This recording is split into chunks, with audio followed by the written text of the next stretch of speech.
무엇보다 낚싯배 전복 사고 관련해 어제 자유한국당 최고위원회에서 사고 원인을 해경의 VTS 즉 해상교통관제센터의 시스템 문제로 규정하고 정부 여당은 그럼에도 해경의 VTS 예산을 삭감해 포주기 복지에 이용한다고 주장했습니다. 한마디로 국민 안전에 관한 예산은 삭감하고 복지 예산으로 포주기로 돌렸다는 지적입니다. 이 지적 두 가지 점에서 엉터리입니다. 우선 VTS 예산이 줄어든 것은 경인, 태안, 부산의 VTS 사업이 종료돼 자연적으로 줄어든 겁니다. 그리고 국민안전 관련 예산 삭감을 지적하면서 정작 국민안전에 지대한 영향을 미치는 경찰관과 119 특수구조대에 대한 충원은 반대한다는 겁니다. 특히 VTS 예산 삭감이 문제라고 해놓고 VTS 인력과 해경 상황실 충원을 반대하는 건 이게 뭡니까?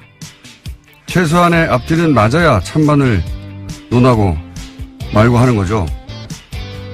좋겠습니다. 야당은 아무거나 막 반대만 하면 되니까. 부럽다. 김어준의 시샘이었습니다.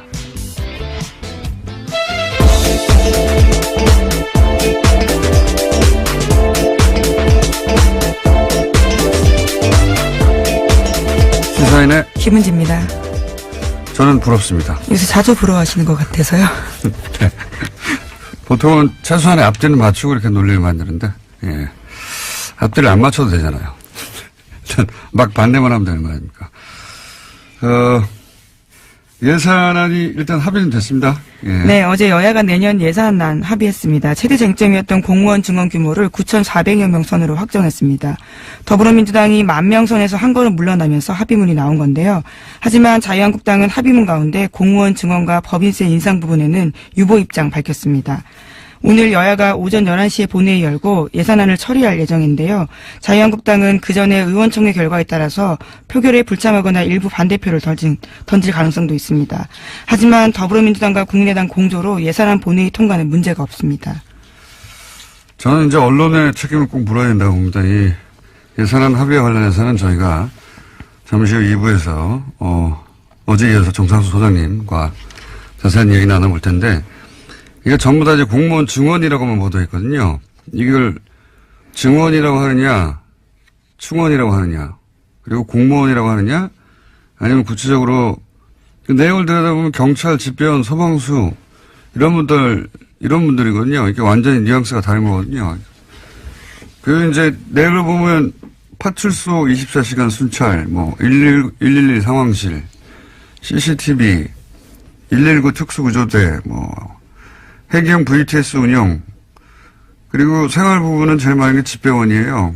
네, 국민의 안전과 직결된 부분들이 많습니다. 근데 이걸 그냥 공무원이라고 하면, 물론 다들 공무원 맞죠. 근데 우리가 이제 예산 이야기할 때 공무원 증원 이렇게 얘기하면 굉장히 부정적이란 말이죠. 오랫동안. 어감이. 근데 그걸 알면서도 그냥 공무원 증원이라고 계속 언론이, 야당의 프레임을 그냥 제목 그대로 보도하는 것은 굉장히 비겁한 거라고 봅니다. 왜냐하면 그래놓고 사고가 나면 또 소방 인력이 부족하다고 또는 집배원이 자살했다고 그러면서 기사 계속 쓰잖아요. 집배원을 어떻게 늘립니까? 예산이 있어야 늘리지. 그리고 그러니까 정작 그 예산을 가지고 싸울 때는 그냥 정치적 공방으로 내버려 두고 예? 공무원 증원이라고 그 프레임 그대로 했다가 예산이 없어서 집배원 부족으로 집배원이 막 자살하고 고통받고 소방수 부족하다고 하고 그럼 또 약자 편이라면서 기사를 써요. 이게 굉장히 비겁한 겁니다. 예, 사실은. 이럴 때 예산을 늘릴 때 도와주든가요, 그러면. 그런 기사를 쓸 거면. 그리고 이제 예를 들어서 거꾸로 여당이 이런 충원을 할 때 이건 필요하지 않은 충원이라고 구체적으로 기사를 쓰는 거예요. 그냥 공무원 증원이라고 해놓고 그냥 멀찌감치 떨어져 있는 거는 대단히 비겁한 보도라고 봅니다, 그동안. 자, 또 예산 관련 보도가 있습니까? 네, 내년도 예산안이 당초 정부 원안보다 보편적 복지를 축소하는 쪽으로 타결이 됐는데요. 이러한 협상의 이면에는 내년 6월 지방선거가 작용했다라는 평가가 나온다고 합니다.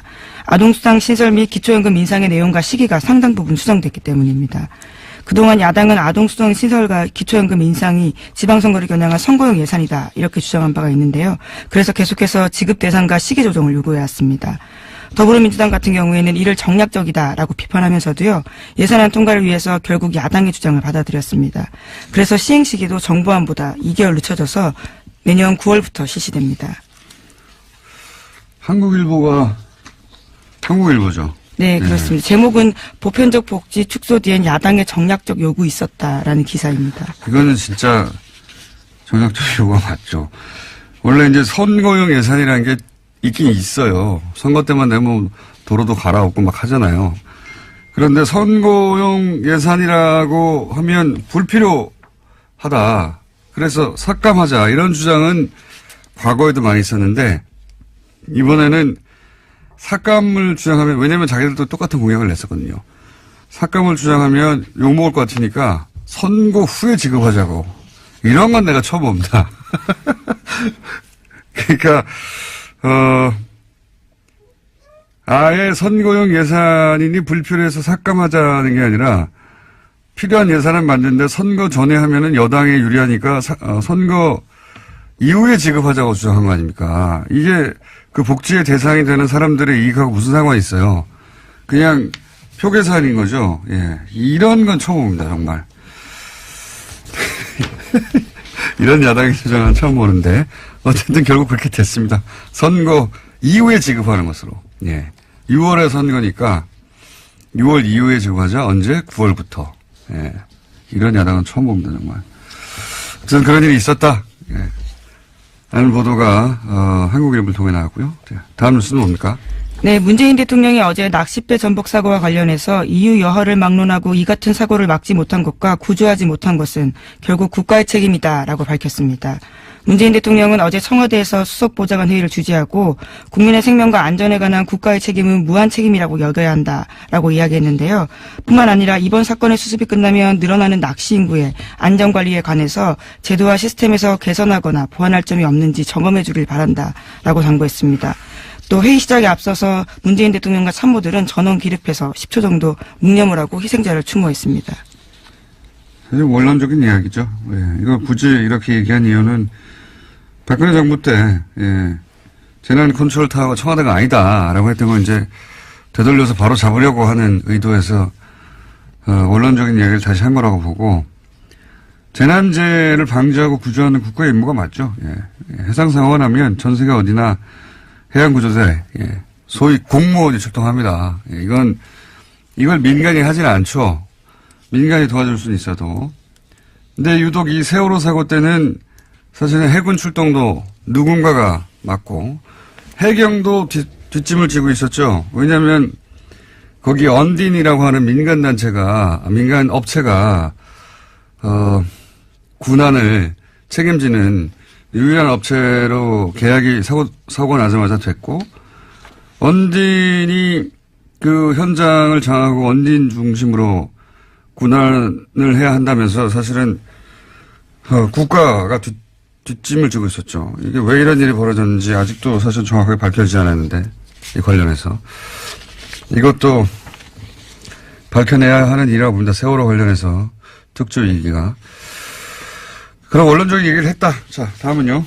네, 2013년 댓글 사건과 관련해서 국정원이 경찰 인사까지 개입하려 했다라고 오늘 아침에 한겨레 신문이 보도했습니다. 관련 경찰의 수사 상황이 외부로 유출될까 봐서 우려해서인데요. 최근 국정원 적폐청산 TF가 관련 문건을 확보했다라고 합니다.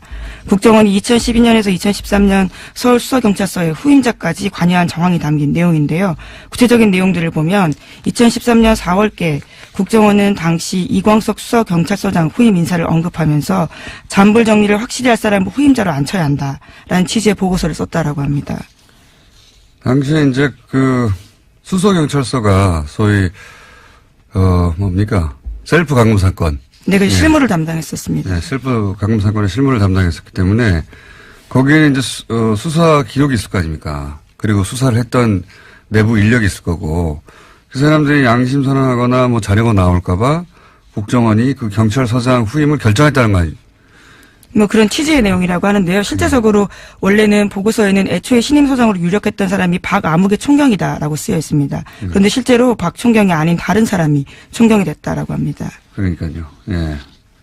국정원이 그러니까 유력했던 총경을 맡고 다른 사람이 수사경찰서장으로 총경으로 발령나도록 조정을 했다는 얘기인 거죠. 예, 그런 거 정황이 담긴 보고서죠. 예, 그 의논을 했던 국정원 보고서가 나온 거고 사실 이명박 박근혜 국정원에서는 정부의 국정원에서는 국정 운영을 실제로 국정원을 했어요. 중요한 한 축으로. 그러니까 뭐 요청에 따라 정보 보고를 한 게 아니라 정치를 실제로 했어요. 예, 관여하지 않은 부분이 없다. 경찰서장 후임자 누구를 해야지 이 댓글 수사 관련해 가지고 양심선언이나 자료 유출이 없을 것이다.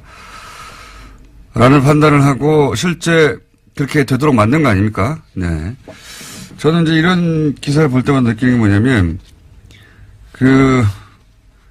지금 국정원 직원들 말고 이런 시절에 국정원을 거친 오비들, 예, 소위 오비들, 그 사람들이 과거를 잊지 못하고 여전히 민간인 신분에서 영향력을 발휘하려고 하는 그런 시도가 있을 수, 왜냐하면 자기들 머릿속에는 자기들이 이렇게 경찰서장 날리고, 누구 날리고, 혹은 누구 꽂고, 혹은 뭐 방송국에 누구 날리고, 누구 넣고 하는 걸 다 했잖아요. 근데 그렇게 예전도 아닙니다. 2012년, 13년 상황인데요. 국정원 개혁 진짜 필요한 거죠. 근데 이제 그 시절 10여 년간, 뭐 그 이전도 마찬가지긴 한데, 이런 시절에 국정원의 고위 관리를 지내고 이제는 은퇴한 사람들, 저는 그 사람들 관리해야 된다고 봅니다. 이게 하던 대로 하거든요. 예. 이런 뉴스를 볼 때마다 그런 생각이 들고요. 자, 다음 뉴스는 뭡니까? 실제 그 사람들이 또 댓글 공작에 대규모로 동원됐잖아요. 예. 네, 양지의 사건도 지금 굴러가고 있습니다. 재판받고 있는 중인데요. 자, 네. 다음 뉴스 어떻습니까? 네, 우병우 전 민정수석이 소위 아들 꽃보직 특혜 논란도 있었습니다. 관련해서 어제 법정 증언이 나왔는데요. 경찰 내부 청탁이 있었다라는 겁니다. 어제 증인으로 나온 사람은 백방준 전 특별감찰관보인데 증언에 따르면 당시 백모 서울경찰청 차장 부속실장이 누구로부터 우 전 수석의 아들을 운전병으로 추천받았냐라는 특감 쪽 질문에 대해서 청탁받은 게 맞다라고 이야기했다는 겁니다. 하지만 전화한 사람이 누군지는 밝히지 못한다면서도 내부인이다라고 이야기했다고 합니다. 이게 이제 이석수 특별감찰관에 이어서 감찰관 보도 똑같은 얘기를 했다 이런 내용이네요. 예. 네, 자신이 과거에도 감찰을 하려고 했는데 방해를 받았다라는 증언도 했습니다. 예. 이석수 특별감찰관도 똑같은 내용을 증언했었고 이제는 감찰관 보 넘버 2도 똑같이 우수석 아들이 특혜를 받았는데 그건 분명한데 누가 그런 청탁을 했는지는 밝히지 못하겠다고 해서 수사가 진행되지 않았다. 그리고 이 사람들은 다 잘렸으니까요. 그런 다음에. 그리고 그렇게 다 자르는 일에 관여했던 것으로 보이는 사람들, 추명호 전 국장. 국장은 어제가 아니죠. 구속이 됐는데, 추 국장에게 이제 지시를 했다고 하는 최 차장. 네, 최윤수 전 차장 같은 경우에 왜 영장이 기각됐냐라면서 관련해서 굉장히 토로했다라는 거죠. 관련해서. 요 사건과 관련된 일입니다, 결국은. 예. 이 사람들이 왜 잘렸냐면은 이석수 감찰관 이런 사람들이 우병우 전 민정수석이 뭔가 비위가 있다라고, 예, 감찰을 하고 있는데 갑자기 국정원 쪽에서 거꾸로, 이석수 감찰관을 뒷조사를 해서. 네, 불법 사찰했죠. 날려버렸는데 그 건으로 이제 그 정보를 건네준 추명호 국장은 구속이 됐고 그런데 이제 그 지시를 한 우병우 수석의 30년 친구라고 하는 최 전 국정원 차장은 구속이 안 됐고, 예, 이 사안은 저희가 이정열 전 부장판사가 또 잠시 후에 여기 나눠보겠습니다. 계속 얘기해야 돼요, 이런 사건은. 예, 한 번 얘기하고 끝나는 게 아니라. 자, 다음 뉴스는 뭡니까? 네, 검찰이 최근 김태효 전 청와대 대외전략기획관의 통화 내역을 조회하는 과정에서 수상한 내역을 포착했다라고 합니다. 지난 10월경부터 김 전 기획관이 이명박 정부 청와대 핵심 관계자들과 자주 통화를 했고요. 통화 시간도 평소보다 훨씬 늘었다라는 건데요. 당시는 연재욱 전 사이버사령관과 임관빈 전 국방부 정책실장 그리고 김관진 전 장관까지 검찰 조사 받을 때였습니다. 그렇겠죠, 뭐. 예. 김태효 기획관은 굉장히 중요한 그 위치에 있던 사람입니다. 이 김태효 대외전략기획관이 국정원 그리고 사이버 사령부 뭐 이렇게 댓글 공작을 주로 하던 사람들이 청와대에 들어가면 반드시 만났던 사람이거든요. 예, 청와대 쪽에서 댓글의 방향을 지시하고 또 보고를 받고 하던 그러니까 대통령 바로 아래서 사실은 청와대 내에 댓글 공작을 총지휘했던 사람으로 지금 추정되는 그런 혐의가 있는 사람인데 이제 불려가기 직전에 관계자들하고 열심히 통화했다. 네, 오늘 피의자 신분으로 검찰에 출석합니다. 그렇군요. 틀림없이 구속영장이 청구될 것 같은데 과연 구속영장이 발부될지는 이 관련해서는 다 기각되거나 아니면 발부된 것도 다 뒤집고 있으니까요. 자, 다음 뉴스는 뭡니까? 네, 미국의 러시아 게이트 관련된 소식도 전해드리겠습니다. 지난 대선 당시 트럼프 캠프와 러시아 정부의 유착 관계에서 전미 총계협회가 연결고리 역할을 한 정황이 나왔다라고 뉴욕타임스가 보도했습니다. 전미 총계협회 쪽 인사가 지난해 5월 달에 트럼프 캠프 정책보좌관에게 이메일을 보냈는데요. 내용을 보면 트럼프 후보와 러시아 푸틴 대통령의 만남을 주선할 수 있다라는 제안이 있었다라고 합니다. 이메일 제목은 크렘린 커넥션입니다. 이 전미 총계협회는 미국에서 가장 강력한 로비단체. 그렇죠. 예. 공화당에 가장 많은 그 정치원금을 내는 곳이거든요. 예. 총계협회한테 밑보이고 공화당이 당선될 수는 없다. 이렇게 얘기되는 것인데 여기가 러시아와 이제 커넥션이 트럼프 캠프 커넥션의 중간 고리였다. 굉장히 오히려 지금 굉장히 충격적인 소식인데 이게 북한과 예를 들어서 특정 캠프와의 커넥션을 북한과 뭐 자유한국당과 커넥션을 그런 성격입니다 지금 보수 최대 이익단체니까요. 그리고 보수정당이니까 북한과 자유한국당의 커넥션을 정경련이 중간에서 역할을 했다. 그런 정도의 뉴스예요. 예, 실제로. 그리고 또 이 사람 위에도, 예, 이 전기총기협회 관련해서 연결고리가 계속 나오고 있는데, 이렇게 되면 트럼프와 전기총기협회가 같이 무너지지 않을까. 무너질까요? 무너지지는 않을 것 같은데, 이 총기협회 조직은 워낙 강력해서. 완전히 새로운 종류의 뉴스가 나온 겁니다. 네. 트럼프가 끝까지 갈 수 있을까요? 자, 이런 뉴스가 있었고요. 하나 정도 더 하고 끝낼 것 같습니다. 제목만. 네. 미국 정부가 팔레스타인의 강력한 반대에도 불구하고 예루살렘을 이스라엘의 수도로 공식 인정할 거라는 관측이 제기되고 있는데요. 이에 따라서 아랍의 긴장감이 고조되고 있습니다. 이 또한 뉴욕타임스 보도인데 지난 2일 현지 시각으로 지난 1일 보도입니다. 트럼프 대통령이 오는 6일쯤에 예루살렘을 이스라엘 수도로 인정할 거다라는 보도가 나왔습니다. 트럼프 사위가 유대인이거든요. 예. 그런 것도 영향을 미친 것 같고, 트럼프가 예전부터 이제 예루살렘에 대해서, 이스라엘에 대해서, 지나친 친이스라엘 정책을 얘기했었는데, 이 예루살렘은 가보신 분은 아시겠지만, 이슬람의 성지기도 하고, 예, 개신교의 성지기도 하고, 예, 유대교, 아르메니아교 다 거기 있죠. 예. 게다가, 예루살렘의 동부, 거기가 이제 이슬람 성지고 하는 곳인데, 여기를 자기들 마음대로 병합을 했어요. 그러니까 요르단강 서안하고, 그때 팔레스타인이 지배하고 있던 지역을. 그래놓고 여기를 수도로 한다고 이제 계속 주장하고 있는 거예요. 예, 실제로는 현재 수도가 아닌데, 미국 정부는 이걸 인정 안 했거든요. 왜냐하면 그렇게 되면 영원히, 거기 있는 팔레스타인하고는 소위 양국 모두 인정하는 정책이란 말이죠, 미국에서는. 예. 양국 체제를 인정하는, 물론 뭐, 이스라엘은 가둬놓고 있지만, 벽 안에.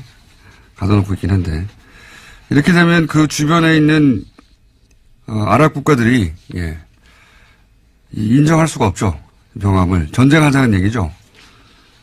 거기에 자기들 성지도 있는데, 전쟁하자는 얘기인데, 그걸 이제 트럼프가 밀어붙이려고 한다. 그런 뉴스가 있다 이건데 정말로 이 지역에서 전쟁을 원하는 건지도 모르겠어요. 예. 트럼프는 대선 당시에도 관련된 공약을 한 바가 있습니다. 이 아랍 쪽에서 전쟁을 하고 무기를 팔아먹고 이런 계산하는 걸까요? 전쟁을 원하는 것 같다는 생각도 합니다. 네. 이 뉴스는 저희가 따로 한번 다뤄보겠습니다. 국제 시간에. 시사인의 김은지였습니다. 감사합니다. 자, 바로 이어서 미니 저희의 영장 해설 전담 판사 이정열 전 부장판사님 어제 이어서 연결됐습니다. 법무법인 동안의 변호사 아니고 사무장으로 계신 분입니다. 안녕하십니까? 예, 공장장님 자주 뵈니까 좋습니다. 아니 근데 이 사안은 다른 곳에서는 얘기를 안 해가지고요. 네, 저는 이 굉장히 중요한 일들이 지금 영장 실질 심사하고 구속 적부심 하는 곳에서 벌어지고 있다고 생각을 하는데 네. 다루질 않아서 제가 계속 저라도 다뤄야 되겠다 싶어 다루고 있습니다. 이거 중요한 일들 아닙니까? 그렇습니다. 어제 끝날 때 공장장님께서 하셨던 마지막 말씀이 상당히 깊이 인상이 남았어요. 엉망진창이 돼 있다고. 예. 그 얘기부터 잠깐만 정리해 볼까요? 그러니까 네네. 인천지법의 김동진 부장판사가 네. 내가 19년째 법원에 있었지만 이런 구속 적부심 심사는 처음 본다라고 말씀하셨어요. 그러면서 네. 어제 이제 판사님이 이정일 판사님이 말씀하신 거는 서울중앙지검의 이제 영장 실질 심사하고 구속 적부심 심사를 보면서 그 기준에 영향을 받아서 지방에서 그 기준에 따라서 이제 법 집행을 하는데 지금 엉망진창이 돼가지고 뭘 보고 어떻게 하란 말이냐. 예. 이런 상황이 된 것 같다라고 어제 정리를 했습니다. 요거 좀 정리해 주시면요, 다시. 예, 다시 한번 말씀드리지만은 서울중앙지방법원이 상당히 전국적으로 제일 규모가 큰 법원이기 때문에 예. 그리고 거기에 이제 있는 판사들이 대체로 좀 고참들이 들어가요. 예. 그러니까 거기서 이제 어떤 기준을 만들면은 그게 전국 법원으로 전파가 되거든요. 뭐 예를 들어서 교통사고 손해배상 위자료 액수도 서울중앙지방법원에 손해배상 전담부 판사들이 모여서 회의를 해가지고 이야기를 하고 뭐 가압류 가처분 같은 것도 어떻게 기준을 할 것이냐 이런 것도 그렇고 그러니까 대체로 이제 물론 재판이 독립이 돼 있긴 하지만은 전국적으로 통일시켜야 될 기준이 있을 만할 때는 서울중앙지방법원에서 하는 실무 관행이 상당히 준거가 돼요. 그러니까 지금 말씀하신 이제 영장 발부 기준이라든가 구속적부심 운용 기준이라든가 이런 것도 다 중앙지법에서 하는 것이 나중에 이제 지방으로 전파가 되면서 중앙지법에서 또 이렇게 하니까 우리도 이렇게 하자 이런 식으로 운용이 되어 온 거죠. 그런데 이제 그 기준이 엉망진창이 돼서 도대체 뭘 보고 어떻게 하라는 거냐 이런 얘기가 나올 정도의 기준이 없는 석방 혹은 기준이 없는 기각이 됐다 이런 거죠 요지가. 네. 그렇죠. 네. 특히 이제 가장 눈길을 이끈 게 이번에 결정적으로 나온 게 저 한국 e스포츠. 네. 거기 조 사무국장인가요? 총장인가요? 네. 이분이 사무총장. 예, 이분이 긴급 체포 절차가 위법하다 그래서 지금 구속적부심에서 석방이 됐거든요. 그러니까 지금 김관진, 임관빈 말고 그렇게 네. 이제 구속적부심 이게 왜 구속적부심 심사가 이런 식으로 적용되냐고 얘기가 시작됐는데.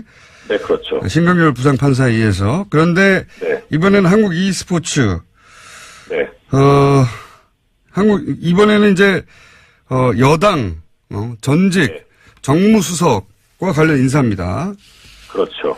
그 분이 구속이 됐었었는데 한국 e스포츠 사무총장 정호 씨가 네. 구속 적부심 심사 신청을 했어요. 왜냐하면 요즘 구속 적부심 심사 신청이 많다고 합니다. 나도 될래나 싶어가지고 많다고 해요. 왜냐면은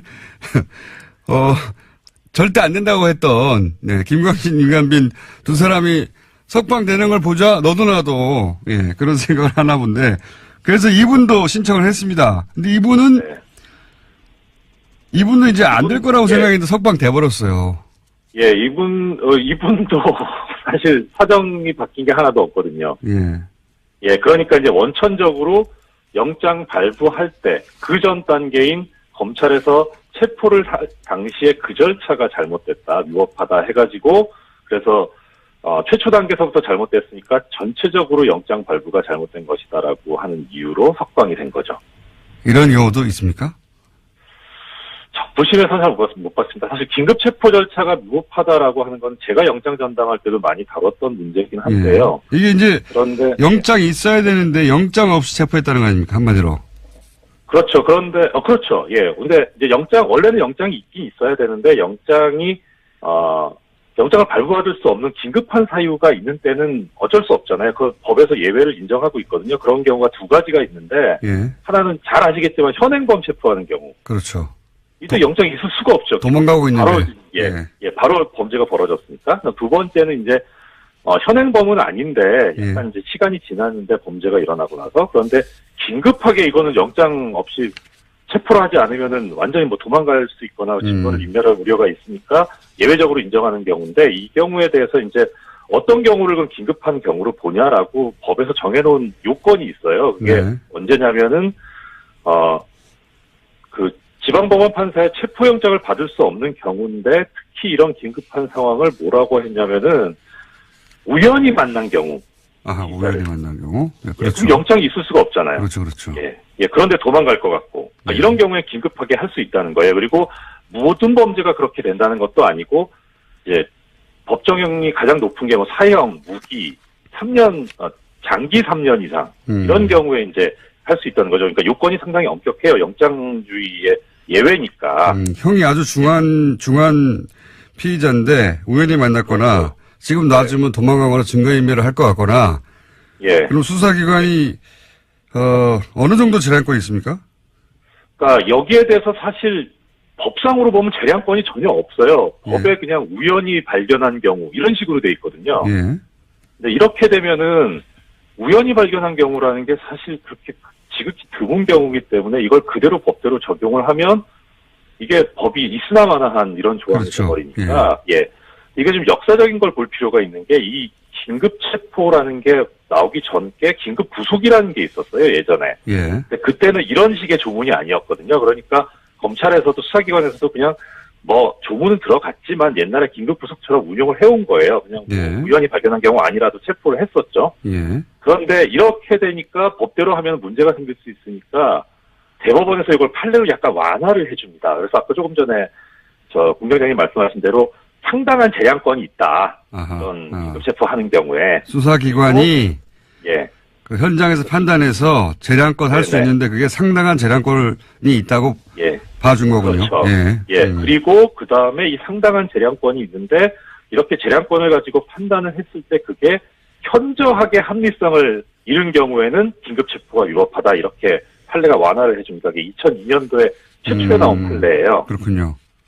그러니까 결국 법을 그대로 운영하면은 문제가 생길 수 있으니까 판례가 완화를 해줬는데 그런데 정말 법대로 하면 이제 문제가 있긴 있거든요. 그러니까 이번에 이 e스포츠 사무총장이 석방된 거는 정말 그대로 법대로 했다고 볼 수는 있어요. 그렇게 말하면. 전문대로.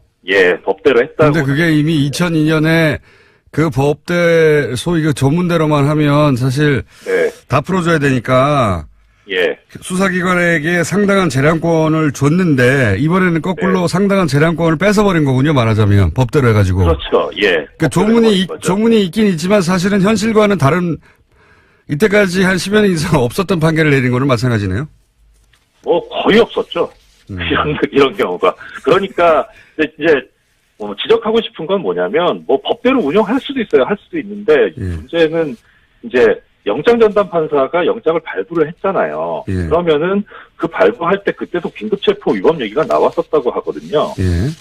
그러니까 그때는 그러면은 보니까 뭐 문제는 있긴 있는 것 같은데 이게 상당한 재량권을까지도 넘어선 거냐. 그러니까 현저하게라는 게 뭐냐면 누가 봐도 명백한 거거든요. 그러니까 누가 봐도 명백하게 이게 불합리한 거냐 체포가. 이런 정도까지 돼야 되는데 아무리 지금 요새 서울중앙지법 영장판사들이 이상한 결정들을 하지만 이것 판사 기본이거든요. 그야말로. 그러니까 그런데도 불구하고 영장이 나왔다는 거는 좀 약간 이상하긴 해도 현저하게 명백하게 이상하지는 않다. 이렇게 봤다고 보는 게 맞죠. 판사님, 자꾸 이제 법리적으로 해석하시는데. 네, 이거는 제가 보기에는 이쪽 풀어줬으니까 이쪽도 풀어준 겁니다. 그러고 그것도 그 말씀도 맞고 더 나가서 걱정스러운 거는 이제 향후에 더 이 긴급체포가 된 사람들이 워낙 뭐 많기 때문에 예를 들어서 뭐 대상은 아니지만 최순실 같은 경우에도 긴급체포됐었거든요. 그럼 이 사유를 들어가지고 보석 청구하면 받아줘야 될 거예요. 판사님, 내일 네. 또 하셔야 될 것 같습니다. 오늘 여기까지 하고. 시간이 빨라요. 네. 10분 이내 끝나려고 했는데 10분이 지났어요. 자, 그러니까 요지는 그런 거네요. 이번에 석방된 사람은 이번에는 이제 전병헌 수석과 관련한 사건인데 이거는 긴급 체포라고 하는 문건으로만 따지면 예, 문자 그대로만 따지면 풀어줄 수도 있는 사건이긴 한데 이미 2002년 판례로 수사기관에 상당한 재량권을 주어서 더 이상 긴급 체포를 하고 영장이 발부된 사람을 구속 적부심을 풀어주는 예가 없는데 이번에 네. 또 풀어줬다. 예. 네. 이거는 이제 왜 김관진 인관비만 풀어주냐 저쪽 사람들만 얘기를 들을까봐 이쪽도 저는 그리고 풀어준 향후의 거다. 포석이다. 예, 풀어준 것이고 향후에 또 이런 식으로 긴급 체포가 된 사건이 있을 경우에는 계속 풀어줄 수 있는 근거를 마련하였다. 예. 네. 그러면 탁월하십니다. 검찰 입장에서는 이렇게 긴급 체포를 못하는 거죠. 뭐 눈치 부담이 되는 거죠. 부담이. 예. 부담이 되죠. 네. 아주 나쁜 판결이 또 하나 나왔고요. 예. 이 사안은 내일도 또 다뤄보겠습니다. 감사합니다. 알겠습니다. 예, 안녕히 계십시오. 고맙습니다. 법무부민 동안 변호사님 사무장 이정열 전 부장판사였습니다. 자, 20년간 예산만 파신, 예. 숫자를 보면 흥분하시는 분, 나라살림연구소의 정창수 소장님, 간만에 스튜디오에 나오셨습니다. 안녕하십니까? 네, 안녕하십니까? 예. 최순실 숨은 예산을 찾아내신 혁혁한 공을 세우고 특검에 가서 강의도 하신 분입니다. 최순실 예산이 어디 숨어 있나. 네. 그렇게 할 수 있었던 이유는 뭐냐면 20년간 아무도 안 시켰는데, 예, 예산 숫자를 들여다보고 다 수천 페이지를 분석해 오셨던 분이라 그걸 할 수 있었는데 오늘은 어제 합의된 예산안 아직 전부 다 보지는 못하셨죠? 예, 그리고 아직 남아 있습니다. 지금 일부 예를 들면 혁신읍면동이라든가 이런 거는 네. 소소위에서 지금 논의에 오늘 오전에 아직도. 했습니다. 네. 네. 큰 틀에서 소위 이제 잠정 합의인데 이제 잠정 합의가 국민의당과 민주당이 잠정 합의가 돼서 의석수가 확보됐기 때문에 자유한국당은 계속 반대하지만 이대로 된다고 봐야 되죠, 거의. 잠정 합의된 거의 부분은. 됐다고 봐야죠. 예. 근데 이제 어제 까지 최대 쟁점, 언론에서도 계속 보도한 게 공무원 증원, 예, 이라고 했던, 원래는 저는 이거는 이제 충원이라고 보는데, 왜냐하면 그 내용을 보면 누구나 이제 납득할 만한 내용들이거든요. 예, 그게 경찰, 소방서 또 누가 했죠? 사회복지사, 집배원, 네. 예, 해경, 119 구조대. 네, 거의 전원입니다. 예. 그러니까 이런 사람들이에요, 다. 그리고 공무원 증원이라고 하면 안 되고 제가 보기에는, 구체적으로 소방서, 경찰, 해경, 사회복지사, 집배원, 충원 이렇게 말해야 되거든요. 네, 맞습니다. 그렇게 말하면은 아무도 반대할 수가 없어요. 네. 근데 이걸 줄였습니다, 일단. 예. 퉁쳐서 공무원이라고 해버리니까. 예. 이거 언론이 잘못한 거라고 봅니다. 구체적으로 누군지 말해줘야 되는데 계속 공무원 증원이라고 하는 굉장히 부정적 프레임을 갖다 쓴 거거든요. 네. 직무유기예요, 언론에. 어쨌든. 그렇게 쓴 사람들은 이제 앞으로 집배원 어쩌고저쩌고 쓰면 안 됩니다. 예산을 확보해줘야 그 사람을 늘리죠. 자, 그렇게 해서 얼마나 줄었습니까? 그래서 2,700명 줄었는데요. 네. 이게 이제 당장 1월부터 근무하시는 게 아니기 때문에 그리고 이제 채용 과정이 걸릴 거 아닙니까? 네. 그러면 연간 한 2천만 원 치더라도 네. 540억입니다. 그러니까 우리나라 예산이 428조니까 10,000분의 1 정도 된다고 보면 되죠. 그러니까 이게 액수가 문제가 아니었던 거죠. 네. 액수가 문제였던 게 아니라 공무원 증원이라고 하는, 그리고 공약 이러니까요. 네. 공무원 증원이라고 하는 그 부정적 프레임을 내걸 수 있다 보니까 계속 여기 매달렸던 것 같아요. 오늘도 조선일보 일면 보니까 큰 정보로 가는 뭐 이런 식으로 얘기 표현을 하더라고요. 예. 그런 프레임을 걸기에 딱 좋은 게 그렇죠. 공무원 숫자죠. 공무원 증원, 복지 퍼주기, 큰 정부, 그래서 그리스 항상 나오지 않습니까? 맨 뒤에. 슈퍼 예산 뭐 이런 같이 가는. 예. 그렇게 프레임을 잡고 이 정부가 이제 공무원을 늘리고 복지를 늘려가지고 그리스가 망한 것처럼 계속 복지 과다로 가려고 한다. 이게 이제 계속해서 주입하려고 하는 프레임인데 거기에 요 공무원 증원이라는 걸 집어넣어가지고 네. 실제로는 꼭 필요한 인력인데 계속 돈이 많아서가 아니라 반대해왔던 거다. 그렇게 보시죠. 네. 왜냐면 액수가 너무 적어요. 실제. 그렇죠. 그리고 지금 사실 뭐 안에 복잡한 문제도 많은데요. 인건비도 그렇게 증가한 게 없습니다. 인건비도 전체 예산의 8%대로 계속 유지를 합니다. 네. 그러니까 이게 굉장히 좀 안타까워요. 이게 계속 왜 공무원 증언이라고 언론이 받아주는지 조금만 따져보면 여기서 누가 반대하겠어요. 사실 집배원 너무 열악하다. 소방수 너무 부족하다. 해경 장비 부족하다. 뭐 CCTV 인력 부족하다. 특수구조대 부족하다. 이 얘기 언론의 단골 메뉴거든요. 그러니까 정확한 워딩은 민생 공무원 충원 이게 딱 맞는 것 같습니다. 그러니까요. 예. 그 사람들 늘리자고 하는 예산을 막으면 막지 못하게 했었어야죠. 언론이. 다른 건 몰라도 이거는. 진짜 나쁜 비겁한 언론의 보도 행태였다고 봅니다. 이 공무원 중원이라고 하는 프레임을 그대로 받아준 거는. 어쨌든 그래서 줄었습니다. 예. 줄었고. 그런데 아직 다 못 보셨다고 했는데 합의안 중에 오늘 아침에 꼼수를 발견하셨다고요. 네네. 어떤 꼼수를 발견하셨습니까? 그 합의안 중에 이제 아동수당이 있는데, 예. 아동수당이 원래 이 전체 아동들한테 예. 10만원씩 주는 거 아닙니까? 이게 이제 소위 이제 지방선거 이후에 하라고. 네. 예. 우리는 거기에 주목해가지고, 예. 그래서 저는 말을 만들었는데요. 선심 정치가 아니라 악심 정치다. 퍼주기가 아니라 이제 퍼내기인 것. 그래서 이거를 이런 건 처음 봤어요, 정말. 저는 선심공개하게 못하게 하는 건 봤어도, 그거 반대하면 욕먹으니까 하긴 하는데 선거 이후에 이거 처음 봤어요. 이거 민주당이 야당일 때는 정부가 하는 거에서 플러스 해가지고 하는 게 주로 많았는데, 또 마이너스가 됐습니다. 예. 그래서 합의문을 자세히 유심히 아침에 오면서 보니까 예. 뭐가 있냐면, 일단 시기만 늦춘 게 아니에요. 시기만 늦춘 게 아니고, 예. 2인 가족이라는 말이 들어가 있는 거예요. 예. 그러면 이게 무슨 말이냐면, 둘째부터 준다는 거거든요. 둘째? 예. 그러니까, 그래서 반토막이 됐어요. 그러니까 1조 1000억 주려고 했던 게 5,100억으로 줄었습니다. 이거를 방심하는 사이에. 네. 원래는 1인이었어요, 1인. 예. 아동, 그러니까 첫 아이. 예, 첫 아이. 부터 모든 아이지, 모든 아이지. 그렇죠. 모든 아이죠. 모든 아이에서 지급하던 것을 아이가 둘이 돼야지 지급하는 것으로. 그리고 이제 물론 저희는 거의 뭐만 봤냐면 100%를 90%로 줄이는 거 예. 그것만 봐가지고 예. 왜 이렇게 보편복지를 반대하느냐 그랬는데 실제로는 2인 가구란 말에 더 핵심이 있었던 거를 우리가 이제 90% 줄은 게 아니라 절반으로 줄은 거다. 오늘 제가 아침에 몇몇 언론을 봤는데 딱 한 언론 정도 빼놓고는 그거를 본 곳이 없더라고요. 그거야 이제 소장님처럼 이것만 몇십 년 본 사람이야 보자마자 알겠지만 그러니까 이게 사실 이거 알려지면은 이거 제대로 알려주면 언론이 이런 거 제대로 알려주면 정말 그 1인 가구를 2인 가구로 바꾼 정당은 폭파 당하거든요. 네. 이게 여론조사 결과를 보면 그 주부들에게 다른 복지는 지지율이 한 60, 70인데 네. 이 복지는 거의 90 가까워요. 당연하죠. 그 안철수 대표가 지지율이 확 꺾였던 게 이게 병설단설. 네네.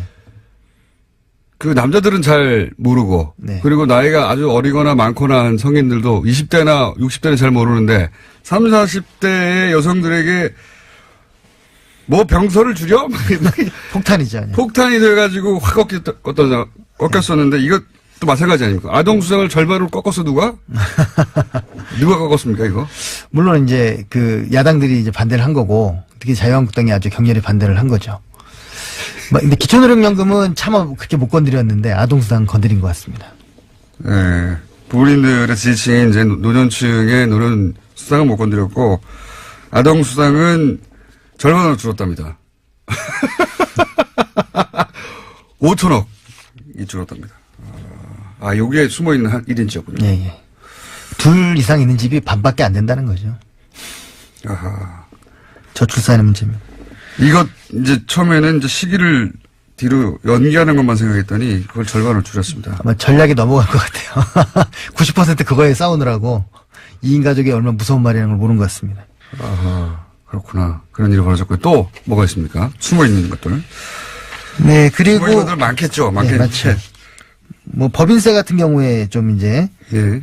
좀 어떻게 보면 줄이느라고 줄였는데 예. 사실은 그렇게 많이 줄이지 못해 3천억 정도 줄였습니다. 예. 그 대기업들 3천억 부담을 덜어준 셈인데 자유한국당이 요만큼 해낸 거군요. 예. 예. 그래도 의미가 있는 것은 88년 이후에 처음으로 법인세가 인상됐다는 거예요. 처음으로. 예. 예. MB 때 워낙 많이 깎았으니까요. 예, 거의 한 2조 6천억 요 정도를 깎은 거죠. 예. 근데 그걸 이제 거의 돌린 거죠, 이제. 거의 90%.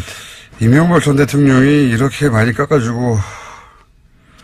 그러니까 매년 2조 때니까. 그러니까요. 9년이면 10년이면 20조를 깎아준 거죠. 아니, 이명박 전 대통령 때 한 번 확 끌어내렸지 않습니까? 예, 예. 그때 한 2조 정도 덜, 그러니까 2조를 재벌들이 세이브하게 해준 거잖아요. 네, 세이브하게 해주고. 예. 그냥 있었을까요? 뭐 사람들이 그 세상 공짜는 없죠. 계산이 분명한 분인데, 네. 그런 일이 있었다고 하고. 법인세는, 자유한국당이 끌어내리긴 했는데, 다시, 3천억 정도. 네. 원래는 5천억 정도였습니까? 그러니까 이제 뭐 계산을 이제 그 잘 못한 것 같기도 한데 여하튼 그 3천억 원 이상에서 2천억 원 이상을 정부가 주장했고 예. 3천억 이상으로 이제 바꾼 거거든요. 예. 그래 봐야 그 세금이 줄어든 건 3천억 정도 됩니다. 알겠습니다. 그리고 2018년 예산안 성격 규정을 하면 어떻습니까? 전체적으로 디테일은 저희가 좀 더 계속해서 전화 연결도 하고 계속 다뤄가겠습니다. 이 사안은. 두 가지인데요. 확정이 안 됐으니까, 예. 그러니까 세 가지인데요. 예. 복지 예산을 늘리고 그리고 재정 건전성을 지키는 두 마리 토끼를 잡으려고 했던 짠돌이 예산이다. 아, 그래요? 예. 좀 해설해 주십시오. 그러니까 복지 예산을 늘리긴 늘렸죠. 늘리긴 늘렸는데. 근데 이제 대규모로 늘린 건 아니고 예. 방향을 전환한 겁니다. 예. 그래서 이런 지금 아동수당이라든가 기초노령연금 증가라든가 예. 뭐 저 최저임금 보장 이런 것들을 넣었기 때문에 예.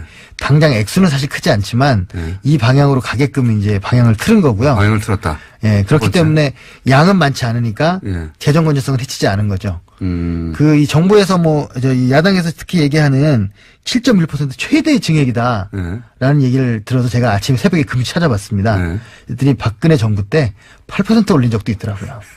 추경까지 포함해서 7.1도 한 번 더 있고. 이분한테 걸리면 다 숫자가 박살이 나기 때문에 함부로 말하면 안 돼요. 그러니까 최대라고 얘기할 수 없는 거죠. 네. 차라리 박근혜 정부 이후 최대라고 해야겠죠. 그렇군요. 그러니까 이게 예를 들어 정의당 같은 곳에서는 예산이 좀 부족하다. 네네. 라고 할 것이고, 근데 중요한 것은 방향을 틀었다는 거다. 네. 복제 방향으로. 그러면서도 재정 건전성을 지켰다는 게 또 의미가 있습니다. 또 어떤 의미가 있습니까? 이게 가장 큰, 보시기에 이제 가장 큰 의미라는 거죠. 숫자 자체를 볼 때. 예, 그렇죠. 왜냐하면 복지를 늘리고서도 재정 건전성 지켰다는 건 보통 쉬운 일은 아니거든요. 그렇군요. 내년에 지출도 늘렸지만 수입을 더 늘렸습니다. 그래서 8조 정도 늘려가지고 예. 예, 그런 지금 긍정적인 지금 상황이 됐습니다. 그러면은 이제 첫 번째 해는 이렇고, 다음에는 더 이쪽 방향으로 가겠다. 네네. 이런 신호탄일 수도 있겠네요. 그래서 사실은 요번에 야당이 많이 막았지만 예. 그래도 효과가 크게 크지 않은 것은 뭐냐면 방향을 트는 거의 핵심이 뭐냐면 법을 바꾸는 겁니다. 예. 아동수당도 법이 있어야지 되는 거고. 예. 기초노령령도 법을 바꿔야 되고. 예. 최저임금도 법을 바꿔야 되거든요. 예. 법은 생기는 거죠. 예. 그러면 이제 방향이 바꿔지는 겁니다. 아하. 전문가로부터 해설을 드리니까 잘 이해가 갑니다. 그리고 이제 어제 잠깐 얘기했었던 이렇게 이제 주거니 받거니 공방을 하다가 벌어졌던 멘트들 중에 어제 언급하신 서로 이제 딴 얘기하는 거. 예. 네. 이낙연 총리하고 이장우 의원의 멘트 잠깐 들어보시겠습니다. 현재 공무원들이 놀고 먹는 공무원이 너무 많다. 이런 우려를 얘기합니다. 예를 들어서 소방관들이 놀고 먹을 거라는 생각을 저는 하지 않습니다. 그 얘기를 하는 게 아닙니다. 소방관들 얘기하는 게 아닙니다. 소방관들, 경찰관들 다 필요합니다. 필요하지만 그분들을 증원하고자 하는 것입니다. 정말 일반 행정직은 이번 증원에 포함되지 않습니다. 똑같은 얘기가 반복이에요. 예. 저 얘기가 뒤에서 계속 나옵니다. 이쪽에서는 아니 경찰관 소방원이라니까 이쪽에서 아니 그 사람들 늘리지 말자는 얘기가 아니라 공무원 늘리지 말자. 공무원 늘리지 말자는 얘기 아니 그 사람들이라니까요. 공무원 늘리지 말라니까 얘기 계속 반복해서 아마 그분들이 몰라서 그런 게 아니라 그냥 그렇게 하면 사람들이 판단력이 좀 작거나 아니면 정보가 제한되는 분들은 예. 그렇게 이해할 것 공무원 같아요. 늘리려고 하는 거구나. 예. 이렇게 몰라서 하는 얘기 아니죠. 소장님 오늘은 여기까지만 해야 될 것 같고요. 저희가 이게 확정이 될 때까지 계속 조금씩 다루겠습니다. 네. 감사합니다. 정창수 소장님이었습니다. 하트가 계속 나오고 있는 사이에. 여러분 요즘 추우시죠? 뜨겁게 해드리겠습니다 오늘. 네. 진짜요? 바른정당의 하태경 최고위원 나오셨습니다. 안녕하십니까? 예, 반갑습니다. 네. 하태하태입니다. 이제는 뭐 비교섭단체라 예산안 처리할 때 바른정당 이름 안 나오더라고요. 예. 근데 장단점이 있어요. 왜냐하면은 네. 비교섭단체가 아니었으면 예. 또 한국당이랑 똑같이 했을 거예요. 근데 이제 물론 이제 한국당이랑 100% 다르진 않아요. 뭐 일치하는 것도 있는데 예. 달라야 되는 것들. 예를 들어서 특히 이제 증세. 예. 우리는 증세 반대 안 하거든요. 예. 근데 이제 한국당 감세죠. 무조건 감세. 감사합니다. 그러니까 법인세나 소득세. 네. 그 다음에 이런, 예를 들어서 아동수당 같은 거. 아, 우린 찬성하죠. 근데 지방선거 이후로 하라고 하는 거, 이런 거요. 이거 진짜 꼼수 그거는 아닙니까? 이제 우리 입장은 아니고, 예. 또 한 가지가 세비 인상. 세비 인상. 예. 우리는 만약에 교섭단체 됐으면 예. 만장일치로 합의가 안 돼요. 세비 인상 안 했을 것이다. 예, 우리는 세비 인상 반대. 근데 이제 이런 게 선명한 입장이 나오는 거는 장단점이 있는 거죠. 알겠습니다. 어쨌든 욕먹는 데서 한 발 비껴났다, 이번에는. 교섭단체가 안 되는 바람에 소름도 있으나, 예, 욕먹는 데서. 아니, 우리가 박수를 많이 받았을 거예요. 세비 인상 안 된다, 반납하겠다, 이런 이야기를 좀 세게 들릴 텐데, 또 하나의 분들 기회는. 찬스도 있었어요. 예를 들어서, 아동수당 지방선거 이후에 지급하자. 이게 진짜 꼼수거든요. 우리 그런 꼼수 안 피우지. 그냥 당장 합시다. 네. 줄 거면 주지 빨리. 그러니까 기본적으로 우리는 뭐에서 해방돼 있냐면 꼭 반문을 해야 된다는 게 없단 말이에요. 반문제는 할 필요 없다. 그러니까 한국당은 일단 문재인 반대부터 먼저 하고 예. 자기들 입장에서 꼭 필요한 건 해주자 이런 입장이고 예. 우리는 일단 대통령 도와주고 반드시 진짜 이거라니까. 이때까지 얼마나 도와줬다고 해. 이게 우리가 이제 발목야당 안 되겠다, 네. 친문 야당 되겠다 하는 게 기본적인 근데 실제로 말은 그렇게 하시는데 실제로 그런 적은 없지 않습니까? 바른정당의 교섭단체 때. 교섭단체 때 교섭단체 원내 지도부가 한국당으로 다 갔다니까. 아직도 그 구분을 하셔야 된다니까요. 교섭단체 지도부 100% 다 갔어요. 그렇죠. 네. 네. 그러니까 바른정당에서 저희 스튜디오에 나오시는 분들은 비슷한 얘기 했었어요. 그래서 우리가 네. 꼭 정부의 반대를 위한 반대를 하지 않겠다고 했는데 근데 이제 원내 교섭단체 들어가면 그 원내 교섭할 때는 항상 반대를 위한 반대를. 그렇지. 그러니까 한국당이 다른지 모르겠다 하는데 네. 근데 그게 참 구분하기 어렵지. 원내 지도부랑 예. 원외에 예. 넘버 2가 나다라는 걸 국민들이 알기가 어렵기 때문에 예. 원내기도 하시죠. 근데 이제 지도부가 다음에는 내가 원내를 한번 원내대표 지도부가 아니었던 거죠. 예. 원내를 하면 의원들 까면 안 돼요. 그래서 그게 참 힘들어요. 자, 어쨌든 그런 구분을 하시고 싶어 했는데 구분을 안 된 상태에서 당은 반토막이 났습니다. 그래서 이제 그렇지 않다는 걸 교섭단체 수준에서 보여줄 기회가 없는데, 예, 그래서 안타깝기도 하고 한편으로는 욕을 안 먹어서 좋기도 하고 그런 거죠? 지금 현재? 지금 근데 어쨌든 저희들이 그래서 국회 본회 연설을 적극적으로 하죠. 예. 그래서 지난번에도 제가 8급 신설이 아니지 이제 인턴을 8급으로 전환하는 거 예. 반대 연설을 했고. 근데 기본적으로 우리는 그런 생각을 가지고 있어요. 이번에 세비 반납도 국회의원 욕먹는데 무슨 세비 인상이냐 이런 차원이 아니라 고위공직자들 다 임금 인상 동결해야 된다. 이거 왜 그러냐면 우리 그러니까 빈부격차 줄이는 방식인데 격차 줄이는 방식에 있어서 우리 입장은 좀 있는 사람들이 나누어서 비정규직 줘야 된다. 그러니까 지금 비정규직 합해서 거의 80만 명 정규직 하자는 거 아니에요? 문재인 정부 입장은. 근데 문제는 그 비용을 누가 댈 거냐. 국민 세금으로 되게 하지 말자는 거죠. 기존에 정규직에 있는 사람, 특히 많이 받는 사람들이 자기 거 동결해가지고 그렇게 나눠 가지자. 그러면 국회의원 세비 줄여서 누구 줍니까? 세비 줄여가지고 예를 들어 이번에 8급. 8급 주자. 그 비용을 세비를 줄여가지고 10% 줄이면은 8급을, 인턴을 8급을 하면 2천만 원 늘어납니다. 예. 그러니까 그런 식으로 충당하자는 거죠. 그러면은 예를 들어서 바른정당이 지금 하태경 최고위원이 말씀하시는 성격의 원내대표가 구성이 됐다면, 네. 그러면 이번에 예를 들어서 그 소방관 충원이라든가 그거 반대 안 하죠. 반대 안 했을 것이다. 단 불필요한 공무원 감원, 예. 필요한 그 공무원 충원 예. 해서 일단 공무원 전체 구조조정부터 하고 예. 그래도 모자라면은 충원하는. 네. 그러니까 이제 남는 데도 있고 모자란 데도 있잖아요. 근데 이번에 충원된 건 대부분 집배원이나 소방관이나. 그러니까 그거는 100% 찬성. 100% 찬성? 100% 찬성. 네. 단 남는 데도 같이 구조조정을 해라. 바른 정당이 현재 교섭단체가 아니니까 막 말하는 거군요. 뭐 아니니까 뭐. 아니 근데 그거 입장은 우리 오늘 연설을 통해서 네. 할 거예요. 오늘 우리가 반대 토론을 할 겁니다. 세비 인상을 반대하기 때문에. 알겠습니다. 예산. 자, 이거 어떻습니까? 지금 어제 안철수 대표가 취임 100일, 뭐 다른 당의 사정이라고 그냥 넘어갈 수 없는 정당의 이야기인 것이, 국민의당의 안철수 대표는 지금 바른정당과의 통합을 위해서 직진하고 있습니다. 직진. 예. 완전히. 그렇죠. 예. 예. 하태경 최고위원이 예상하셨듯이 이제 뭐랄까요? 당장을 합치려고 하지 않을 것이다고 말씀하셨는데 그게 아니고 당장 합치려는 듯이 막 덤비고 있습니다. 그러니까 이제 안 대표 의견이 국당 의견이 아니잖아요. 그렇죠. 국당 네. 당론이 이제 된 건 아니고. 지금 갈라져 있는데 네. 이제 안철수 대표는 이제 달려가는 중이에요. 근데 저는 이제 박지원 전 대표하고 이야기해 볼 수 있다는 게 우리가 국당하고 연대하려고 하는 거는 아까 좀 전에도 말씀드렸지만 반문 연대하려는 게 아니라 안철수 반한 연대하려고 하는 거예요. 반한이 어디입니까? 한국당. 반자. 반자. 예, 반자유한국당. 예. 반자유한국당 연대하려는 거고 네.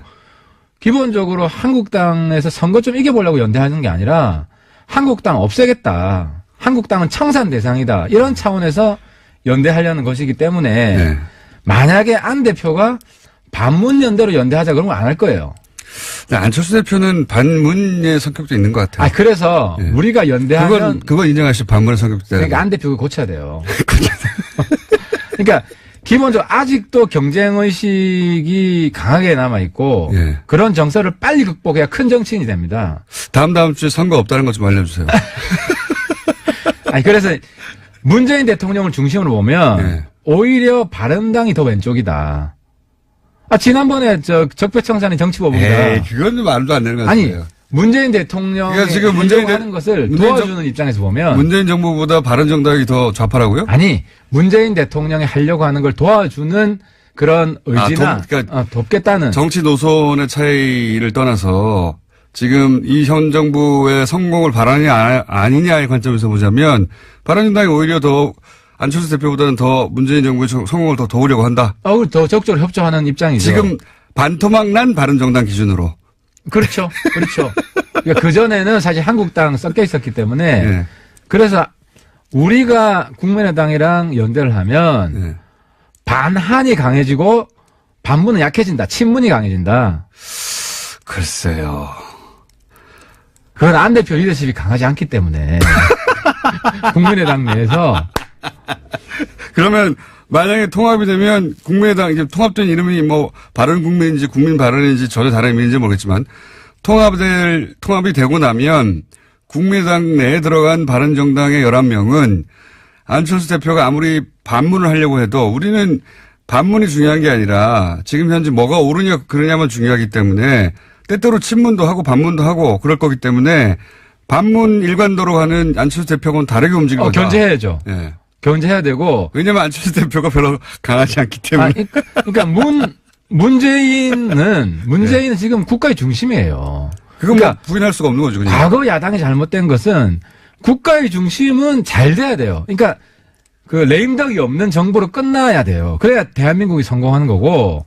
그런데 정치인으로 보기 때문에 국민의당에 들어가시려고 하는 게 아니라 지금 민주당에 들어가시려는 거 아니에요? 민주당도 훨씬 편해지죠. 민주당도 우리가 국민의당이랑 연대가 잘 되면 네. 민주당도 왜냐하면 생산적으로 하니까 굳이 반대 안 하니까. 그러니까 통합하도록 내버려 둬라 이런 말씀이시죠 지금. 그러니까 문재인 지지자들 입장에서도 문재인 대통령이 잘 되게 하려면 예. 바른정당 국민의당이 연대 내지 통합이 예. 잘 돼야 예. 문재인 대통령 하는 게 더 잘 되지. 예. 이걸 발목 잡기 위해서 하려는 게 절대 아니다. 우리 목표는 한국당 없애는 거다.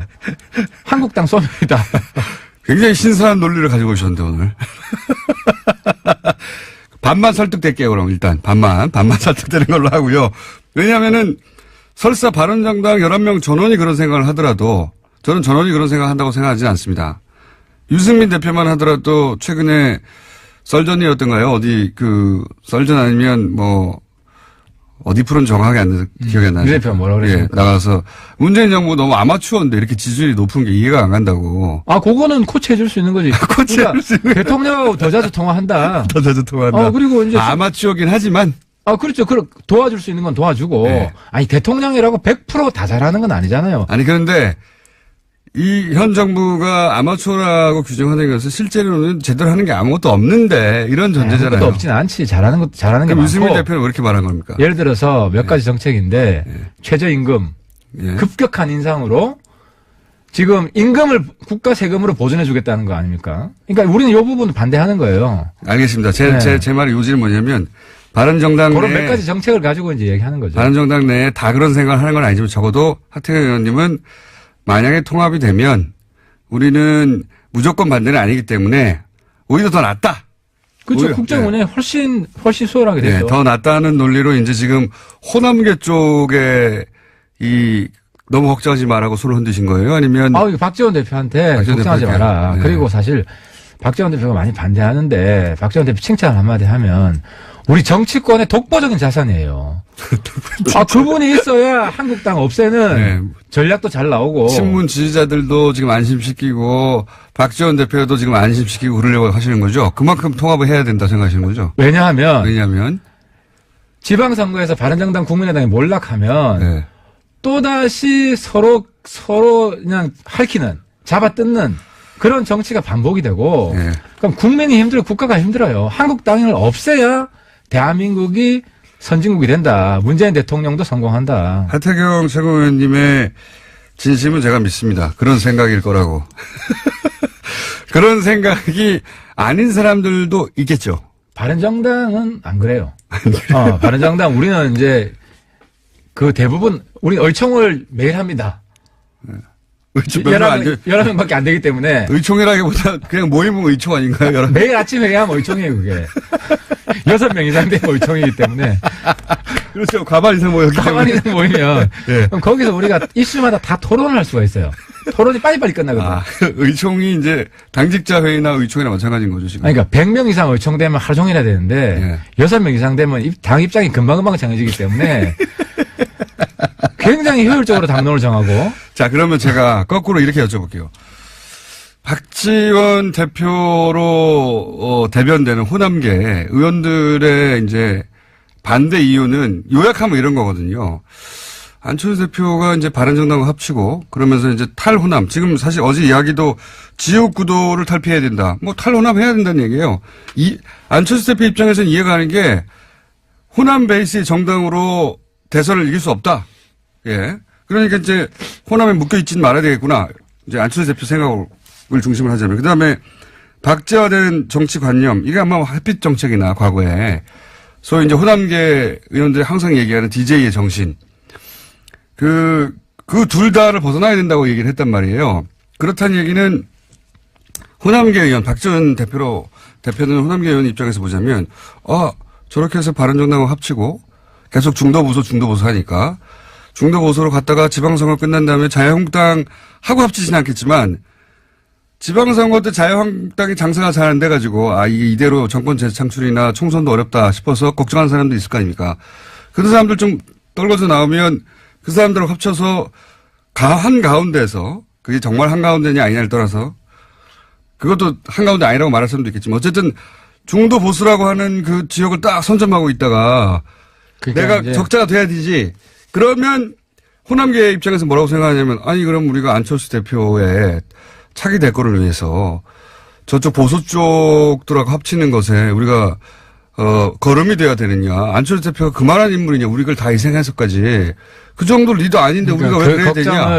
이런 생각 하시잖아요. 제가 들어드릴게요. 그래서 제가 오늘 그런 걱정한다면 박지원 의원께서도 바른정당 연대는 문제 없다고 이야기했어요. 근데 이게 한국당까지 하려고 하는 거 아니냐. 한국당이라고 자꾸 하니까 한국당하고 안 한다 하면 안 한다는 말로 넘어갈 수 있는 것 같은데 이야기했지만 한국당이 쪼개질 때 이제 한국당 소멸. 예. 한국당 소멸이고 당대당 연대 통합 없어. 지금 막 떨어지고 있는데 없어요. 그리고 그 이후의 상황은 아까 제가 이야기했지만 그 이후의 상황을 걱정하는 거죠. 한국당에 쓸만한 사람이 있는지 우리가 다 검토해봤다니까요. 없어요. 있으면 추천해 주세요. 아니 그러니까 의원님도 마찬가지 아닙니까? 한국당 연대는 없다. 이렇게 바른정당도 국민의당과 합친 그 자체가 목적이 아니라 이렇게 합쳐놓은 다음에 서로 이제 호남계가 떨어져 나가더라도 합쳐놓은 다음에 한국당이 이대로 못 갈 거다. 못 가고 막 이합집산할 때 우리가 확 먹어야지. 이 생각이 이렇게 맞습니까? 말씀드릴게요. 이렇게 말씀드릴게요. 맞죠? 한국당에서 괜찮은 사람들은 원래 바른정당으로 다 왔던 사람들이에요. 33명. 제일 처음에. 그 중에 지금 22명이 넘어갔어. 예. 그분들이 괜찮은 사람인데 네. 그분들이 다 철새가 돼버렸잖아. 그래서 괜찮은 사람들이 다 철새가 돼서 이제는 없어요. 무성대장이 철새대장이 됐다니까.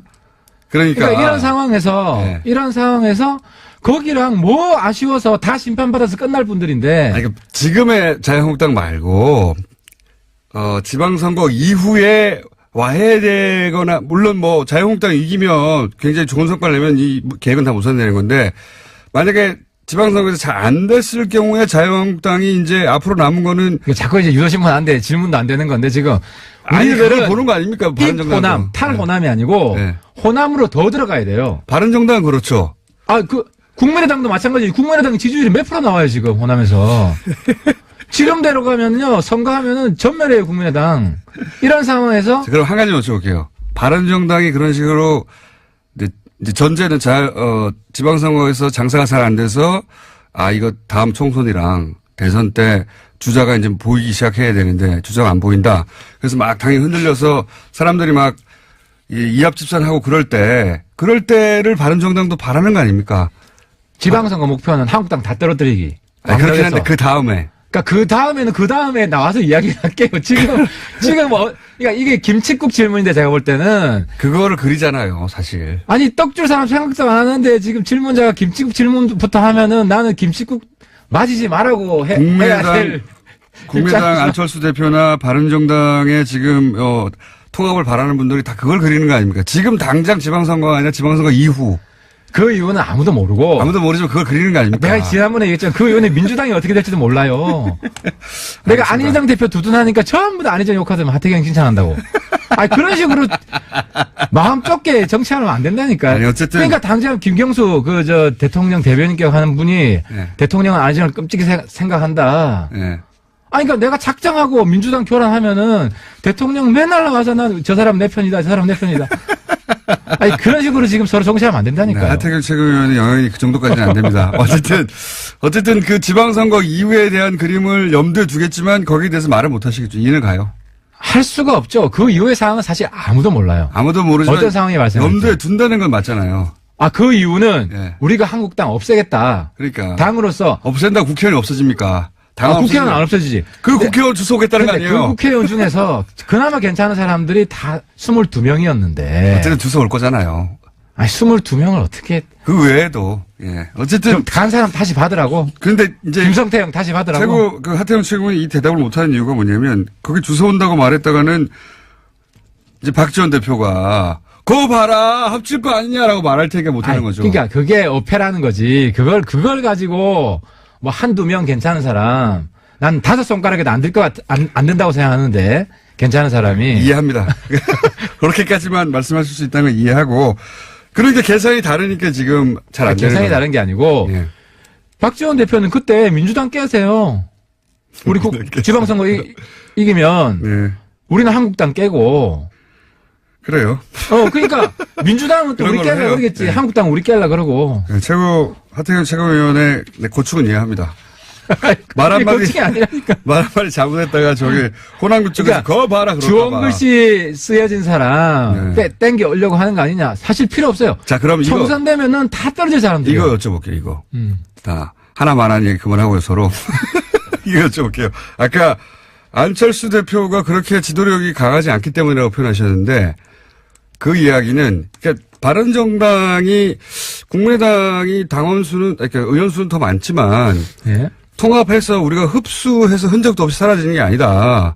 왜냐면 우리에겐 또 유승민도 있고, 유승민과 예를 들어서 안철수가 붙으면, 유승민 대표가 차기 구도로 가는데 당내 경쟁에서 이길 수 있다. 이런 자신감도 있는 거 아니에요? 그건 페어플레이 하는 거죠. 네. 그러니까 안 대표는. 그런데 자신이 있는 거 아니에요? 안 대표 이길 수 있어요. 그건 유 대표 개인 문제고 난 잘 모르겠어요. 그런데 안 대표는 자기가 뒷심이 있다고 생각하는 것 같아요. 그런 생각까지 하지 마라. 그런 건 우리가 인간적으로 너무한 거고, 그분 나름대로 희망이 있어야 정치를 하죠. 희망이 있어요. 아니, 자기 대권에 자기는 없다고 생각하면 정치할 이유가 없는 거지. 근데 이번에 보면 유 대표가 낮잖아요. 유 대표가 낮고. 근데 유 대표가 그런 페이스를 계속 유지할 줄도 아무도 모르는 거. 그게 정치의 묘미고 인간사의 묘미죠. 알겠습니다. 아니, 그러니까 우리 공장장님도 안 대표 죽이는 게 목적이 아니잖아. 대한민국 잘 되게 하는 게 목적이지. 안철수, 유승민의 대결에서는 유승민이 이길 수 있다고 생각하는 것이 이제 바른정당의. 그러니까 우리가 대담하게 합치자고 하는 거죠. 좋아, 합쳐도 돼. 합쳐도 결국 그 정당 안에서 붙으면 유승민 대표가 이겨. 이렇게 생각하시는 바가 있는 거죠. 우리 바른정당 의원들은 다 이긴다고 생각을 하죠. 근데 물론 안철수 측근에 있는 사람들은 안 대표가 역전한다. 한판 뒤집게 할 거다라고 생각하는 것 같아요. 그거 뭐 서로 좋은 생각 가지고. 그러면 유승민 대표하고 안철수 대표가 1대1로 이제 합당이 만약에 됐다고 치고 거기서 뭐 호남계가 나가든 안 나가든 어쨌든 합당이 됐어요. 되고 나서 다시 정당 대화를 하든 뭐 새로운 대표를 뽑아야 될 거 아닙니까? 뽑아야죠. 그럴 때 유승민 대표가 이길 수 있다고 생각하는 거죠. 둘이 토론을 붙거나 뭐 이러면. 가장 좋은 거는 두 분이 지방선거 다 나가야죠. 공동대표 한다? 아니, 지방선거 다 나가서 뭐 서울시장을 하든 부산시장을 하든 광역단체장으로 두 분이 이제 페어플레이 하는 게 제일 좋죠. 그래서 당대표 하지 말고 다. 그렇죠. 그렇게 하는 게 제일 좋겠죠. 아니, 나한테도 기회가 있어야지. 하태도 한번. 하태경 최고위원은 거기 통합된 당의 대표를 하시려는 거구나. 뭐 통합 전당대회 되면 또 출마할 생각이 있습니다. 출마만 했다면 이해하시잖아요, 이. 한 가지 여쭤볼게요. 너무 앞에 이 가정이 굉장히 중요하거든요. 사실은 이 가정을 놓고 싸우는 거죠. 안철수 대표도 또 바른정당도 호남계도 다 이 가정을 놓고 싸우는 거거든요. 지금 통합이 문제가 아니라 그 다음 자유한국당과 그러니까 너무 걱정하는 것 같아. 제가 김칫국 질문이라 그랬는데. 근데 그 가정 없이는 의미가 없는 것이 결국 뭐 40석에서 50석 되는 게 큰 차이가 없는데도 이렇게. 그러니까 우리 뉴스 공장장 아니면 정치를 못 하시는 거야. 정치인은 그런 가정 깔고 생각 안 해요. 가정 깔고 생각합니다, 다. 제가 만나본 사람도. 그러면 뒤에 책사들이, 모사가들이 이럴 경우에 시나리오 작성해 주지. 지금도요, 사실 안 대표가 저렇게 강력하게 통합 주장할지 우리는 예측도 못 했어요. 그러니까 뒤에 누가 있는 겁니다. 그러니까 도박을 하는 거지. 저거 안 되면 완전히 지금 말씀하신 모사가 있는 겁니다. 저는 그렇게 봐요. 그렇지 않고서야. 근데 모사는 많죠. 여러 사람들이 여러 안을 제시하는데 거기 안 대표는 자기 확신이 뭐가 있는 거죠. 그 확신은 가정을 가지고 하는 건데, 자, 한 가지만 더 여쭤볼게요. 이 가정 얘기가 가장 중요한 그림의 밑바탕이다. 이 가정을 다 놓고 얘기하니까 누구는 하자, 누구는 말자 하는 건데, 이제 답을 안 하실 테니까 하나만 더 질문하고 오늘 끝낼게요. 추가 탈당, 남경필 지사 합니까? 절대 안 해. 지금 우리 11명 의원들이. 절대 안 한다는 건 일어나던데. 11명 11명 의원들이 한국당하고 안 한다. 라는 걸 우리 내부로는 거의 합의를 했어요. 거의? 네, 합의를 했어요. 중도 대통합밖에 없다. 남경필 도지사는 약간 애매모호한 답변을 이때까지 해왔던 것 같은데. 남 지사는 보수 대통합 먼저 하라고 공개적으로 발언한 거 맞아요. 맞는데, 지상이면 감천이라고 우리가 같이 가자. 우리 초심을 버리지 말자. 홍준표 대표는 샘문을 열어놨다라고 하는 표현을 쓰는 걸 보니 누군가를. 그 샘문에 남지사 안 받겠다고 했잖아. 홍준표 대표도 정말 문제한 게 자기 수령놀이 하려고 자기한테 방해되는 사람 먼저 오지 마라. 자유한국당 원내대표 누가 됩니까? 뭐 홍 믿는 사람 안 되겠죠. 김성태 의원. 홍 믿는 사람 안 돼. 왜냐면은 김성태 의원 안 됩니까? 자유한국당 의원들이 남한남 하태경 다 잘한대. 내가 지금 한국당에서 굉장히 인기가 있어요. 홍 때리기 선봉하셨다고. 김성태 의원 안 됩니까 그럼? 그분을 미나요, 홍 대표가? 아무튼 그분을 미는 그만큼 한국당 의원들이 나를 만날 때마다 칭찬한다는 거는 홍 대표가 적어도 의원들한테는 김성태 인기가 의원 없다. 코너 살아있겠네요, 계속. 안 된다고 보십니까?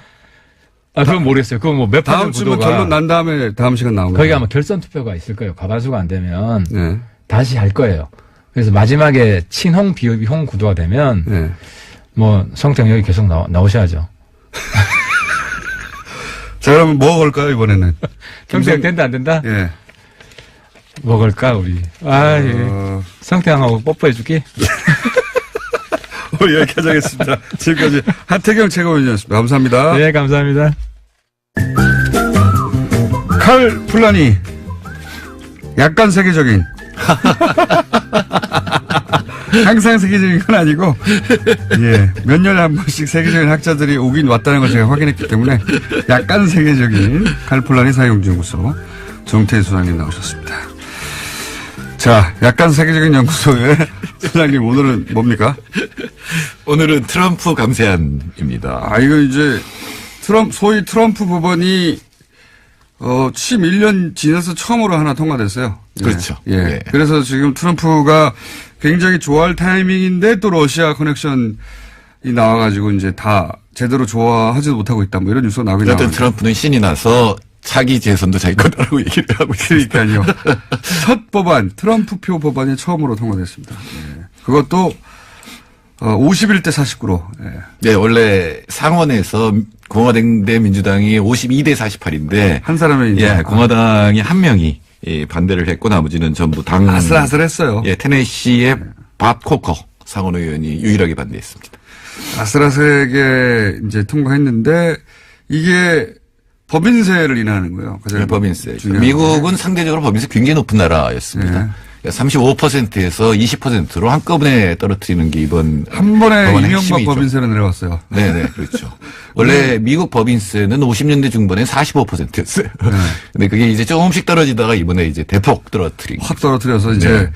대기업 재벌들이 자기를 계속 지지할 것이고 그러면 자기가 재선될 것이라고 생각하는. 그러니까 두 가지를 지금 노리고 있는 거죠. 미국의 법인세를 떨어뜨리면 외국으로 나갔던 미국 기업들이 들어와서 네. 미국 제조업이 부활해서 다시 이제 이 블루 칼라들도 덕을 본다. 이렇게 얘기를 하는 거죠. 그렇게 주장하고 있습니다. 트럼프가 재밌는 게 트럼프가 하루에 평균 7번이었던가요? 7번 거짓말한다는 워싱턴 포스트에 통계 팩트체크 페이지 있거든요. 그거 제가 가끔 들어서 보는데. 이분 7번 연합니다. 하루 평균 트럼프는 7번 거짓말한다. 왜냐하면 대통령이니까 공개적 발언들이 있잖아요. 매일매일. 예. 그 매일매일의 발언을 워싱턴 포스트가 매일매일 팩트체크해요. 그런 다음에 그걸 매일매일 업데이트 하거든요. 거기 가보면 가끔씩 들어가 보는데 취임 이후 하루 평균 7번 거짓말했다고. 여하튼 공화당도 싫어하잖아요. 트럼프를. 근데 이 법안이 워낙 부자들을 위한 법안이니까. 공화당의 지지 기반이니까. 예. 그러니까 공화당 의원들도 전부 찬성을 한 거죠. 그러면서 법인세, 상속세, 그다음에 과표 구간. 예. 그러니까 개인 소득세율 인하도 있는데 이건 상원하고 하원이 달라요. 그래서 이게 이제 확실히 안 됐고 또 하나는 뭐냐면 오바마 케어에 대해서 그렇게 공격적이었는데 되게 중요하죠. 예, 그 법으로는 어떻게 못하다가 여기 끼워 넣어서 이 전 국민 의무 가입 조항을 갖다 없앤다. 이것도 그러면 이제 타격을 주죠. 예, 그러면 한 1,300만 명 정도는 최소 보험이 하나도 없이 살아가는 거예요. 이건 우리나라 사람들은 상상을 못 하는데 그렇죠. 우리는 전 국민 건강보험이니까 근데 1,400만 명이 보험이 하나도 없이 살아가는데 민간보험은 무지하게 비싸요. 그래서 왜 이제 의료비가 굉장히 비싸잖아요, 미국에서. 예. 그러니까 이 빼는 걸 못해서 이제 암으로 죽는 이런 일들이 발생하게 되는 거죠. 그래서 뭐 그런 얘기 많지 않습니까?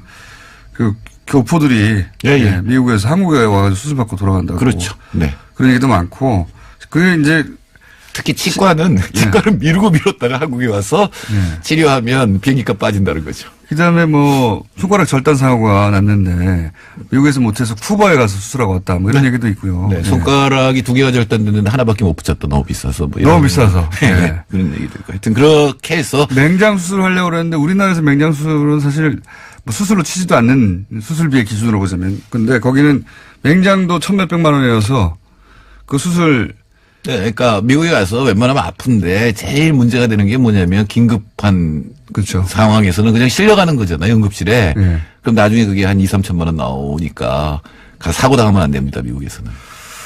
그래서 이제 소위 오바마 케어 의무 조항을 만들었는데 이것도 이제 불완전함에도 불구하고 의무 가입 조항을 없애버렸어요. 미국이 참 예전에는 대단한 나라였고 제가 국회가 오래되지도 않아서 20대까지만 하더라도 미국 하면은 모든 것에 세계 기준이었고 부러웠는데 지금 이렇게 해서 변해가는 미국 정말 후집니다. 점점. 그렇죠. 예. 지금 미국이 쇠퇴하고 있다는 증거고 어떻게 보면 마지막으로 뭔가를 해보겠다 그러는데 이게 잘못된 수거든요. 왜냐하면 법인세를 인하하면 과연 외국에 있던 기업들이 돌아오고 또 한국에 있는 기업들이 미국으로 갈 거냐. 예. 여태까지는 실증이 되지 않았습니다. 몇 년이나 실증이 안 되네요. 예, 항상 레이건부터 이제 감세를 대폭적으로 했는데 감세를 하면 기업이 투자를 많이 하고 그러면은 소득이 늘어나고 그래서 세금이 늘어날 거다라고 얘기해요. 이른바 레퍼 곡선이라고 하는 건데 한 번도 실증이 안 됐고 오히려 레이건 때 쌍둥이 적자 확 늘어나잖아요. 적자가 늘어나면은 채권 발행해야 되니까 이자율이 올라가고 이자율 올라가면 달러 강세 그리고 무역 적자 이렇게 쌍둥이 적자로 이어지는데 이번에도 거의 틀림없이 그렇게 될 가능성 겁니다. 그러면 레이건이면 30년간 이게 효과가 없었어요? 그렇죠. 미국의 법인세를 인하해서 그 효과가 투자가 늘어나는 효과가 나타난 적이 없었고 한국도 마찬가지입니다. 이명박 정부 때 25%에서 22%로 3% 줄였지만 그것 때문에 투자 안 늘어났거든요. 그 돈 가지고 4대 가게 해가지고. 그렇죠. 기업 유보금만 늘어나고 재벌들. 그러니까 문제는 기업의 유보금이 전 세계적으로 늘어난다는 거예요. 그러니까 기업은 부자가 되고 노동자는 가난해지는데 이게 법인세 인하 경쟁을 하면 그런 현상이 벌어져요. 자, 게다가 이게 오바마 케어 의무 조항이 없어지면 한 1,300만 명 정도는 무보험자가 발생하고. 그 부분은 이제 상하 양원이 모여서 이제 협의를 해야 돼요. 왜냐하면 상원은 있지만 하원은 없거든요.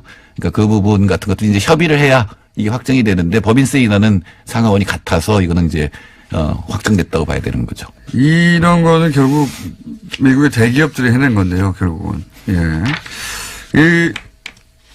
미국이 점점 후진나라가 되고 있다는 게, 예. 트럼프의 당선도 그렇지만 트럼프가 처음으로 트럼프 표라고 통과시킨 법안에 앞으로 이제 그 법안 통과 이후에 어떻게 될 것이냐를 바라봐도, 예. 그러니까 이것도 무보험도 늘고 사실 이 문제도 트럼프가 마냥 좋아할 수는 없는 것이 단순하게 이기면 이게 통과가 돼요, 법안이. 근데 분명히 민주당에서 필리버스터 할 거거든요.